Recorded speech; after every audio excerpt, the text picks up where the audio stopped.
Welcome to the village.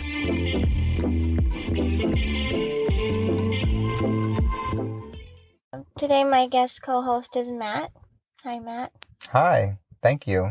Oh, thank you. Thanks for being here. Yeah, of course. It's good to get a male perspective today, as Matt is a dad. He's got two sons who are 9 and 11. Are we 9 Yeah, and they're about to 11 be, yet? yeah, They're 9 and about to be 11. 9 and 11 next month. Mm-hmm. You know, you're an involved dad. You take care of your kids. You take them to their doctor's appointments, involved with their schooling. So that's why I thought it would be good to talk to you, get like a dad's perspective. We do give a lot of credits to moms, and moms do deserve a lot of credit. Sometimes we get wrapped up in that and seem to think the moms know more about the kids or what's going on with the kids in general, or moms seem to take the time out more, but I feel like you are a very involved dad. I think you've taken out a lot of time for your kids with their schooling, nutrition, development, their spiritual growth, emotional growth, right? So tell me about just your journey in being a dad and a little bit about your background too. Tell everybody what's going on with you. Yeah, sure. So, again, my name's Matt. Currently live in the South, born and raised in the Midwest. Two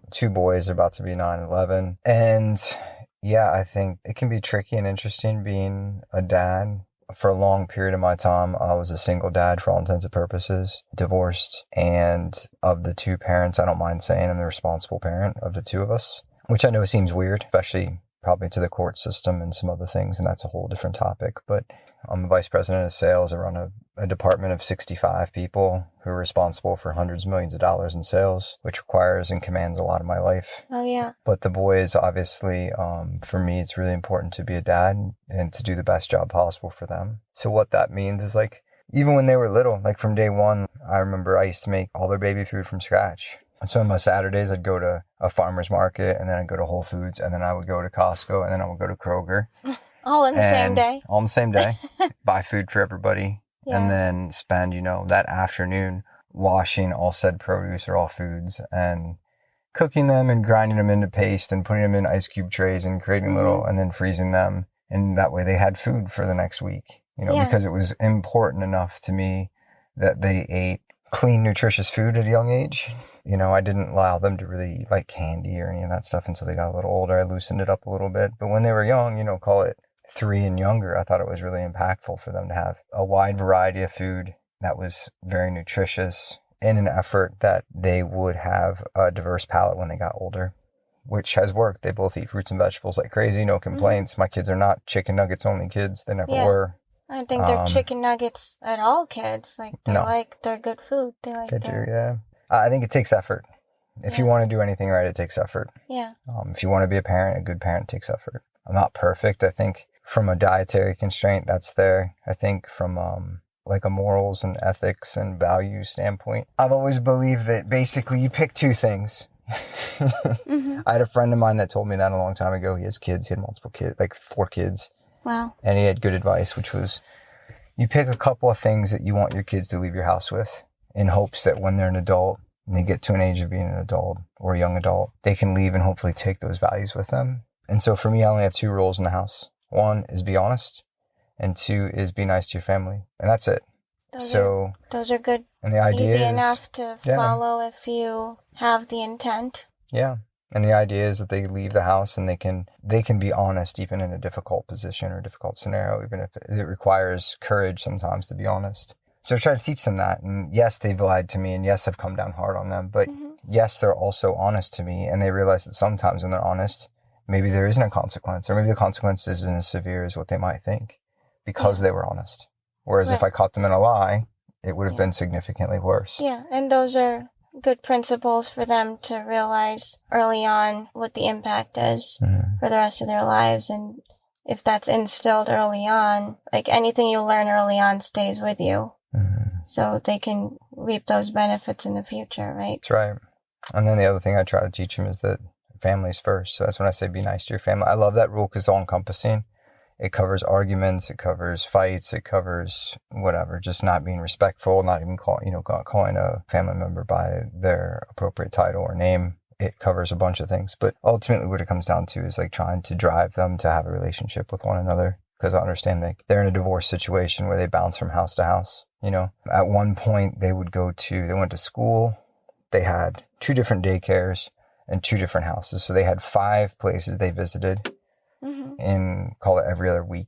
That's and tough. with 5 sets of rules. Yeah. Right. How do you even know where to begin with that? So for them, I've always said that they have to have a strong relationship, that peas in a pod, thick as thieves, whatever expression you want to use. But they need to be in a place where they get on so well, because they're really the only constant in all those places. Right. And it's good they have each other with that. Right. Like sometimes when you go through these adverse or trying situations, if you have that one constant, that's the person you know you can depend on. Right. Yeah. It's great to have that family and brotherly love. As grown-ups, we tend to realize that constant as your family, as your siblings, that's something great to fall back on if you can when times get hard.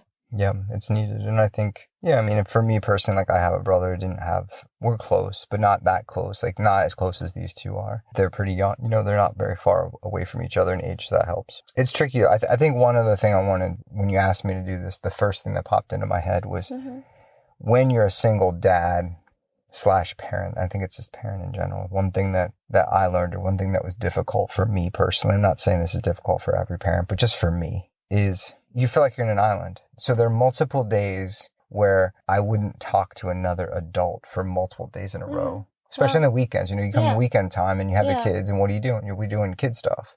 Right. Well, it's just you. Where I live, I don't have family around me. It was just me. Right? There's no family. I have very few friends. It was just me and the kids. And it's real easy to trap yourself and not be aware of your mental state or emotional state, because you're constantly waiting on your kids' hand and foot.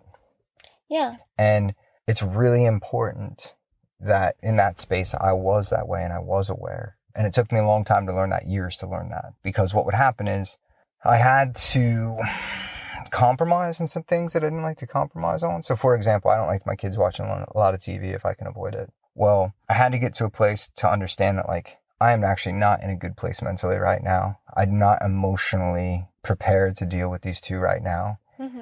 I'm going to put them in front of the TV, but it's a choice. I'm not doing it just because, like, it's an action. I have a reason behind it. And my reason behind it is, if I don't put them in front of a TV now to give myself some space to emotionally recharge, they're going to suffer for it. Yeah. I'm going to have an outburst, or it's not like an abusive thing, but like I'm not going to be as engaged with my kids as I probably should or could or want to be. Right. Yeah. So picking and choosing your battles for what's going to ultimately be the benefit. And that may sometimes, like you said, take a compromise in terms of your own set of ideals. Right. 100%. And that could be fast food. It could be, it still has to be reasonable. I'm not going to like put the kids in front of an R-rated movie, for example, but it has to be appropriate still. But that all comes from being aware and knowing yourself and knowing that actually right now I'm not in the best place to be the best dad possible. Right. So I need to do something to change that course. I think that was a really valuable lesson that I learned a couple years in to being a single dad. And because it's hard, thinking out, like I'm a creature of habit. So thinking of new things to do with the kids is difficult. That was one thing that was tricky. Another thing that's tricky is just the stigma that, dads are deadbeats. I hate to say that, but that's a thing, especially, I alluded to it earlier in the courts, but like, dads don't pay child support and dads have to pay child support, but don't. That's the stigma, especially in the South. I hate to say it, but the South is a little slower to adopt a lot of ideals. Old-fashioned and the old-fashioned mentality is that the dad goes to work and the mom takes care of the kids, and the dad comes home and he doesn't get involved with the kids. This is like old school thinking, old-fashioned behavior, and I guess, like you said, the South may be a little more old school, old-fashioned. It is, yeah, and I think, I don't know, like the court system and all that stuff, whether it's set up to benefit the mothers or not, I don't know. All I know is I don't particularly agree with it. I don't think it's fair to the kids, and I really don't think it's fair to the parent in this scenario that's a good parent. I think a lot of times you hear people throw out judges and just people in general. You hear people say co-parenting a lot, and I think that's a nice, convenient excuse. I don't think co-parenting is a thing that exists legitimately. I think if co-parenting exists, you would just never be divorced in the first place. You would just be raising your kids in the first place. If you have that level of communication that it took to like communicate with somebody you're divorced to raise a kid, you just still be married. But exactly, if you're capable of raising a kid, like you said, coherently with good communication, where you can work out something like that, yeah. So it's just sort of messed up that way.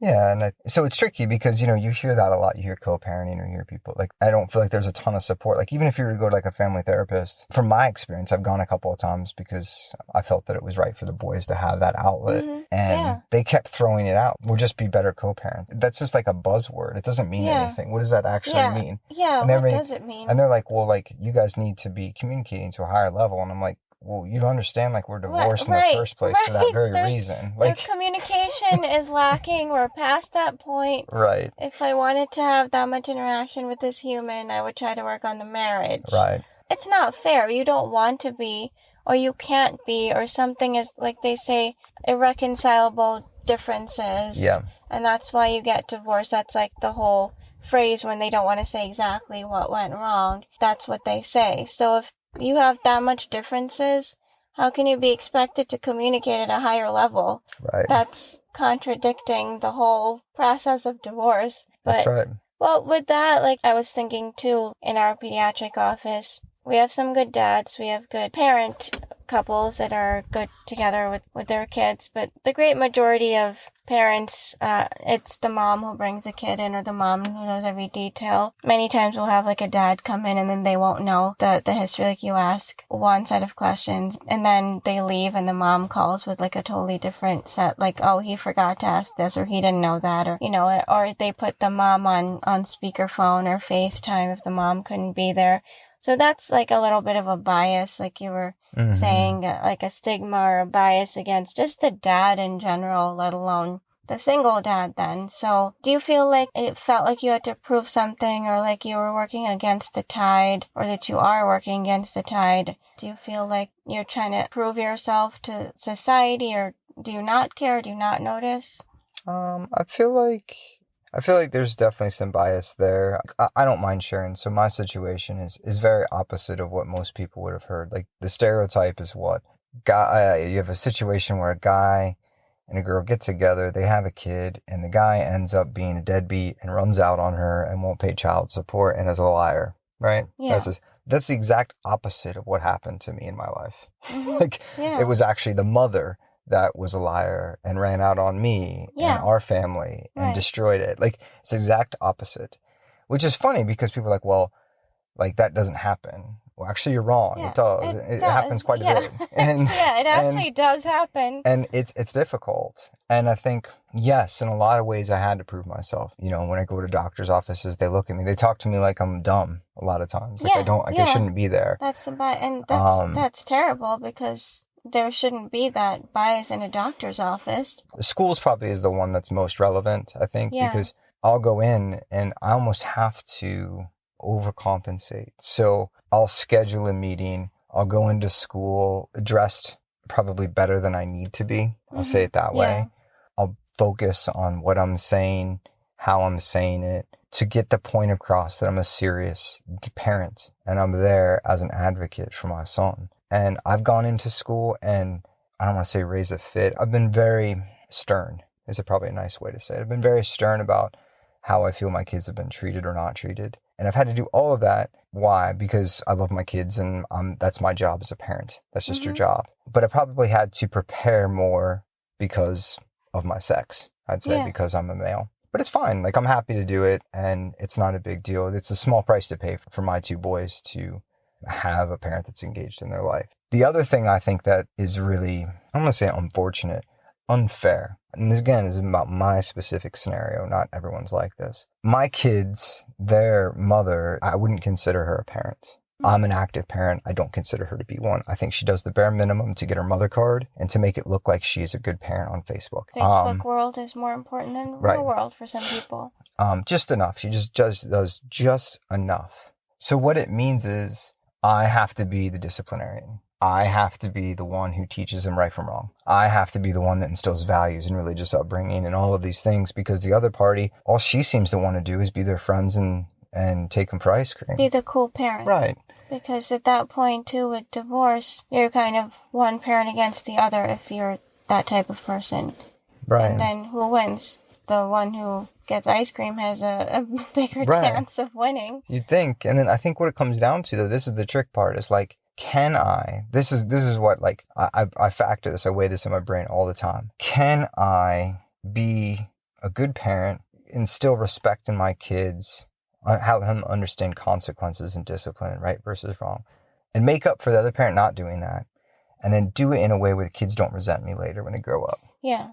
And where I get to is, I'll err. If I'm going to err, I'll err on the side of more discipline because they're not getting any. If that potentially jeopardizes long-term relationship with my kids, then so be it, because I don't feel like the opposite is helping them in life. It's never going to help them. What I've decided is that no matter what happens in that other house, I can't do anything to change it. There's nothing I can do in my control. So there's nothing I can do. There's nothing the courts can do to change what happens in that house. What I have control over is what their experience is like in my house. Yeah, exactly. You can only control what you can control. And one nice thing about it is, I've said this a lot, is they get to see two ways of living. They get to see the way I live and the way that she lives. And I'm pretty confident. I'm confident that if I continue to show them the way I live, one day they might choose to live that way instead. There's a lot of love in our house. There's a lot of respect in our house. We play games. We laugh. We do all the things that we would do in a normal family. It's just they get it half the time. Well, they feel love. And, I always say to a lot of parents in many different situations, your child may not seem like they like what you're saying or doing. They might seem like they're having a temper tantrum or a fit or getting upset, but they actually want and need the discipline. They need to feel protected when kids are developing from babies into toddlers and beyond, having that support where they're actually being disciplined and having a set of rules that makes them feel very stable and very protected and very loved, and children need that. All animals, we all need some sort of stability. We can't have our own stability. We can't live in a chaos. That doesn't feel good. That feels scary. So having no rules or less rules or being able to do what you want without any kind of consequences, it actually in the long run destabilizes you. If having more discipline hurts your relationship in the long run.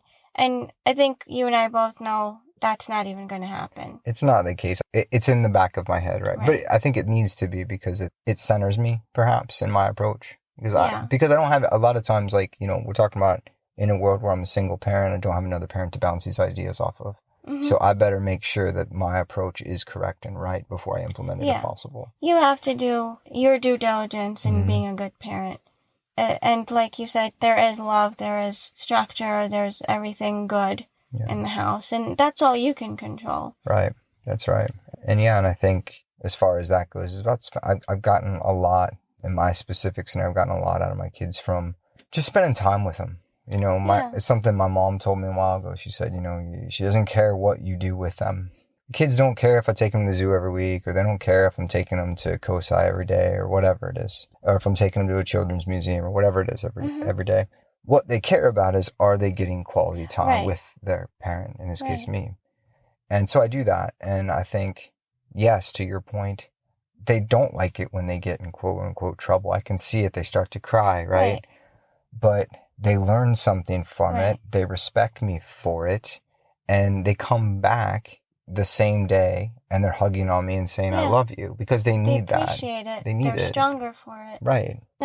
And the kids definitely need structure. A lot of times I'll tell my youngest, who's 9, I'll say, hey, like, what do you want to do? And he'll say, I don't know. What do you want me to do? Like, it's a great example. Like, he said, the world is yours. Do whatever you want for this hour. And he's like, I don't know. What do you want me to do? Because he wants structure. He's craving it. Exactly. And it's a silly, laughable thing, but it's an illustration for the point. The guidance and the direction. Mm-hmm. Do you have any suggestions for how you deal with combating some of these biases against the dad or against a single dad? For me, it all comes down to, like, knowing what values you're trying to instill in your kids and being real clear on that, because a lot of your actions that you're doing will drive towards trying to produce that thing. That's one thing that's always been helpful, is be real clear. Like, for me, it's honesty and being kind to your family, right? Is being real clear. So a lot of my decisions are going to be based on those two things.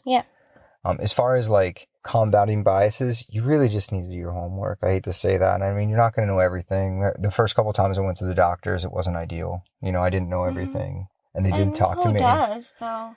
And, you know, That's you why learn you it. go. You learn it. You don't go to just give information. You go to share and receive. And really, the doctors, they're supposed to be helping you. Right, right. For me, the biggest one that really I needed to click in and get engaged with was school, honestly. Mm-hmm. And that requires you to go in, and sometimes what I've always said to the teachers is I go in pretty early, usually every year. And I've told them, I've said, I've made baby food for these kids. I'm really involved, Dad. I always have to prove it, like support my case. Well, how am I involved, Dad? Let me share all the examples as to why I'm an actual dad and worthy of talking to you now. And then what I do is I just tell them, look, my job is to make sure my kids get the best education they can. I'm an advocate for them. That means sometimes I won't be making your life easy, but I'm going to back you if you give me information.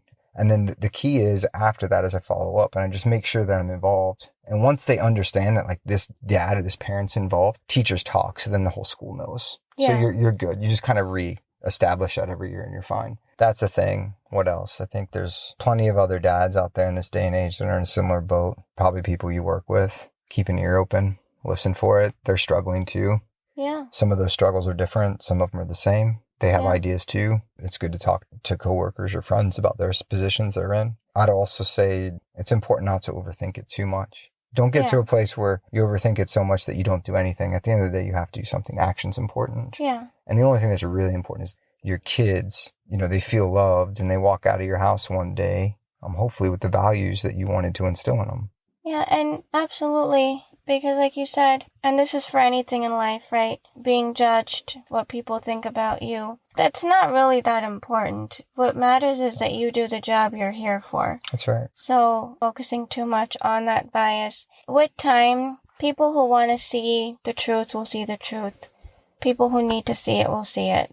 People who are important to you in your life or in your kid's life will end up seeing it. The truth will always shine through. Your behavior to them, you're being a good dad is obvious. I knew it the first day I met you. It didn't take a rocket scientist to see it and to know it. Thank you. Yeah, no, absolutely. That's why I wanted you to be here helping other people. It's obvious and it's good to just keep that in mind, whether it's this topic or any topic. I constantly hear myself saying too, because I'm very open about my life and my situation, things I've been through. I'll tell anybody who's willing to listen. And sometimes I might be an oversharer. And I think the benefit of that, I'm sure you agree, is that you do get to exchange ideas. And I'm not saying it to defend myself or to get people to think a certain way about me. I want to teach people for their own lives or the lives of people around them. And I want to learn from other people's opinions. Yeah, don't take everybody's opinion into consideration, but you can learn a thing or two from the people around you if you just talk. Like you said, your colleague, friends, people who can use your advice or can be part of your journey or your situation. Yeah, and I mean, everyone has their own challenges. So, you know, just because, you know, my situation is not unique. There are people who have it worse than me. There are people who have it better than me, but everyone's got something going on. Just keep in mind, one other thing I popped in my head, and I definitely want to make sure that's out there, is like, as a single parent, you're responsible for those kids, whatever it is, however many it is. And if it's just you, there's not as much of a buffer, right? So you are the example. Whether you have your kids 24/7 or you only have them for a percentage of the time, for however long you have them, you are the only example they're seeing, right? So you have to even be more hyper aware of your actions and your behaviors, because that is the example you're demonstrating to those children what's acceptable behavior and what's not, based on what you're doing, not what you're saying, but what you're physically doing. And that means that you might have to change some things about your lifestyle that maybe you don't want to. Yeah, it's a sacrifice. It is. And that happened with me, and I'm fine with it because that's what I signed up for. But it's just something to be aware of, is that you're their only example while you have them. They're counting on you. You know what I mean? I'm aware of that, what you say about you being the example. Like, even in the office, when I see patients, I try to be careful of the words I use, the attitude I have for those 5, 10, 15 minutes I'm in the room with that child. I might affect something, the way they look at something, you know, and that's just a few minutes. So to be vigilant about that at all times. Yeah, I mean, it is. I mean, like, again, it's what you sign up for. You know, that's the way I view it anyway. And That's part of being a parent, and part of being, in my opinion, being a good parent is you do things that maybe you sacrifice sometimes is what happens. Yeah. You have to, and that's fine. This is what it is. That's why it takes thought before becoming a parent. Yeah, it's of a huge course. change. How did you feel when you first became a dad? Like, how was that feel? I mean, because, I see a lot of dads, they cry, they get emotional. A lot of dads are very nervous. It was terrifying, honestly. Like, I'm not afraid to say it. Like, I think the biggest mistake I made, honestly, was, everybody thinks when you first have kids, I have to have all these things lined up. I need to have like a nursery painted, and I need to have a bassinet and the cars. All you actually need is a car seat and, some other various things in the house. You don't have to build like a brand new house for the kid. Trust me, it'll be okay. The best advice I give you is you have time for all that stuff. Typically, the things you need, you don't have to have everything you're not going to bring them home and suddenly you have to have their car ready for them for when they're 16. Right. Like, you don't need their college fund all like ready to go. You've got time to set that up. So just breathe and enjoy the moments is what I would say. And don't like get into panic mode. And that's what happened with me. I got in panic mode because I was like, oh man, there's all this stuff. Like brand new dad and then it's a stark difference, when you have the second one, it's like, whatever, man. Yeah, it's like old hat. From that. Yeah. You're like, I'm an expert now. But it's scary. You have to be very responsible. People say, oh, it's life-changing. It is life-changing. Yeah. And you'll know it when you're in it, is what I'd say. Yeah. You know what that feeling is like when you're in it. Being a parent is a unique feeling. There's lots of sacrifice with it, as we talked about. There's some great things to it. There's some frustrating things to it. It's exhausting. It's all of it. So I think going with eyes wide open as much as possible is important. What are some of the rewarding feelings? Can you describe like some of those positive vibes or like feelings you never had before you became a dad? It's hard when they're younger. Like when they're really young, you spend so much time just trying to make sure they're taken care of and they're safe, the first, I don't know, call it 4 or 5 years is like that. It's just like you're just trying to make sure they're okay most of the time, and you're tired a lot of time. Because you have to keep an eye on them constantly. You have to be vigilant, hyper vigilant. They have so much energy. They're running around and not always watching what they're doing. Yeah, and it's not fun. I mean, it's like it's not necessarily fun. It's not fun times. Now, when they get older, like my kids are a little bit older now, they're blessed. It cracks me up like when one of them makes a joke and I legitimately am like laughing. It's not like a fake laugh, but I legitimately am laughing like an adult told me a joke. They're like a human with a personality. That's hilarious. Saying things that you can enjoy and actually engage with them. And that's really cool. When you see them like learn from a mistake they made and then they rally back and they do the thing and they do it the right way, Like they tell the like truth. A win for you. They have an opportunity to lie and they tell the truth. That's awesome. Good job. Like I'm really excited about that. Yeah. And you just get proud of your kids. Everyone's proud of their kids for certain things they do, right? And rightfully so, because it took a lot of effort and energy and work for you to help guide this little human being to the place they are.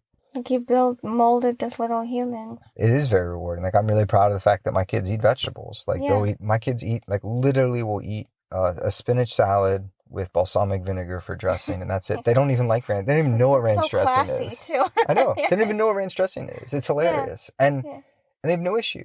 And I take a lot of pride in that. Why? Because, I made that happen. Yeah, that's what you taught them. Like, if your palate is used to something that you learned, that's what your palate will crave and want. Like, your brain-palate connection will want that. Make sure to know that and learn that and help that to happen. And do that yourself. Right. And that's a small thing. Right now, like without getting too into it, my kids, they'll come home and say a kid is getting picked on in their school because of either their religion or their race or background. And they've defended kids like that in their school. Guess what? That makes me super proud because that takes an immense amount of courage to stand up to your friends and tell them they're wrong.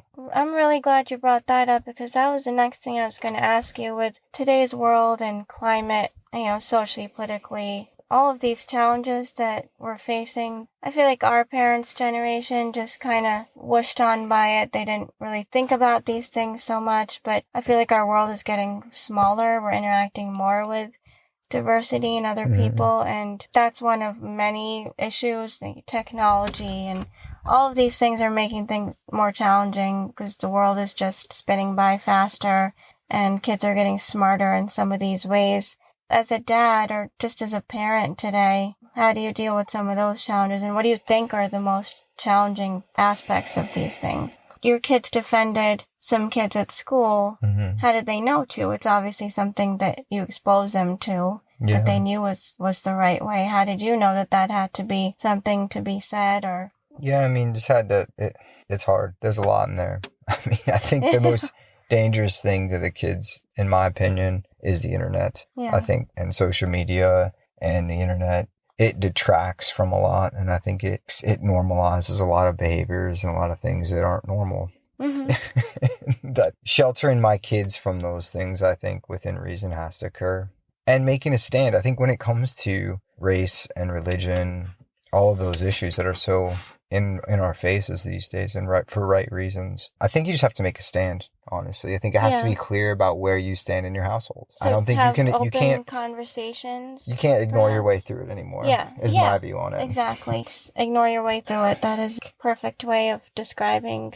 You know, I'm Midwestern. My family, wasn't a big thing, but at the same time, it wasn't something that you were active on either. I chose to make it a point with my boys that I wanted that. I wanted diversity in their lives. I ended up in the South, which is a shame. I was on the East Coast for a while and I was really excited. And I ended up in the South, which obviously it's a little harder. But I just made it a thing like, people are people and we have to take care of everyone. And you have to be nice and respectful to everyone. And I don't care what color their skin is. I don't care what their belief structure is. I don't care. It's people. We make it a point. We go to the Civil Rights Museum. We talk about different religions all the time. We talk about different countries and what other kids their ages might be fighting up against or looking at, whether it's child labor laws or even how you treat somebody who's an elder in your community. Yeah, elderly. Right? All of those things. Respect your elders is need to focus on as well. Like it's true, and for me, it all comes down to respect. You have to be respectful of other people. I don't care what they do or say to you.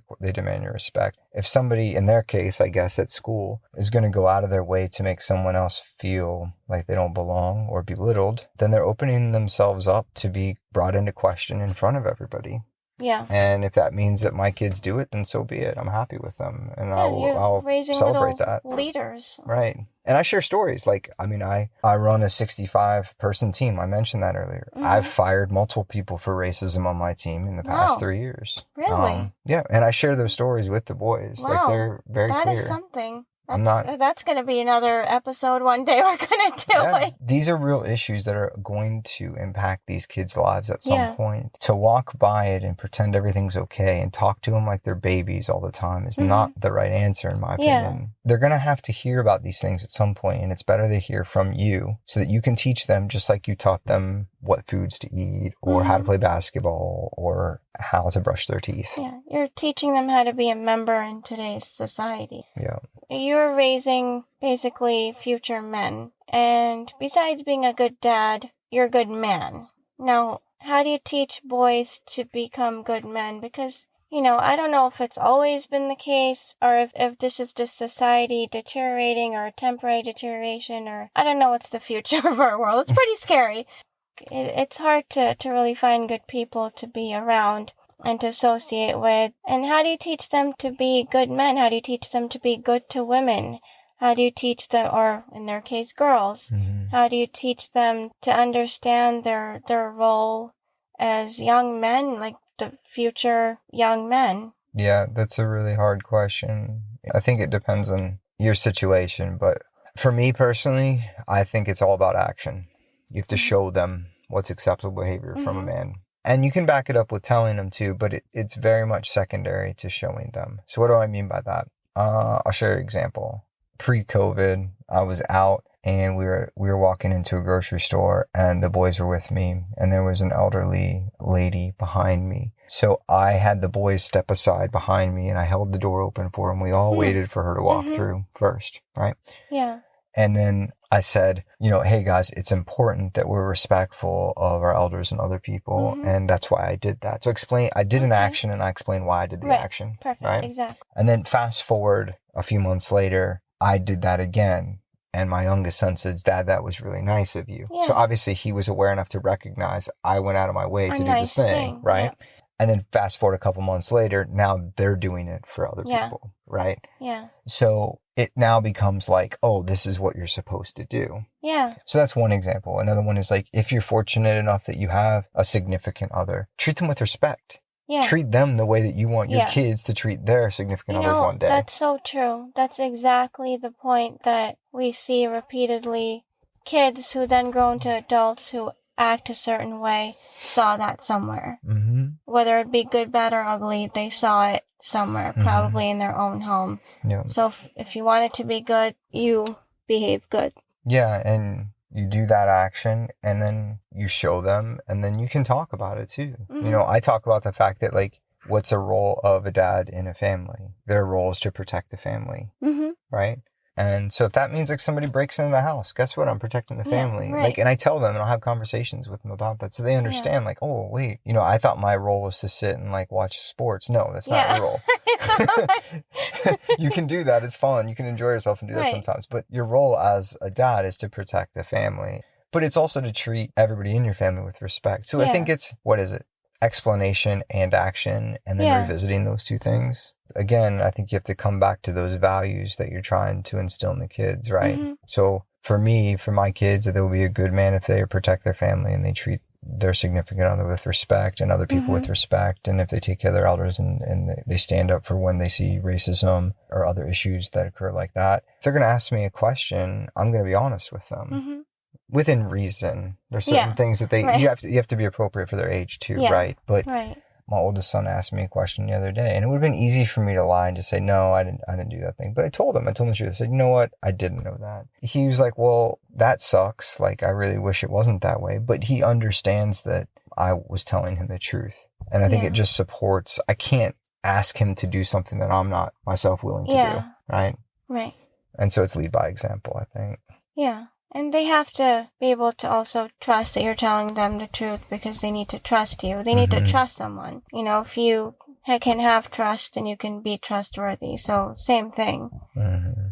Is there anything else you think people should know? Any resources, tools, or pearls of wisdom that you think other dads or other people out there in general would benefit from knowing? I think as a single person, you need to take care of yourself. You might not hear this, but I think you need to take care of yourself first, within reason, but like with good things, okay?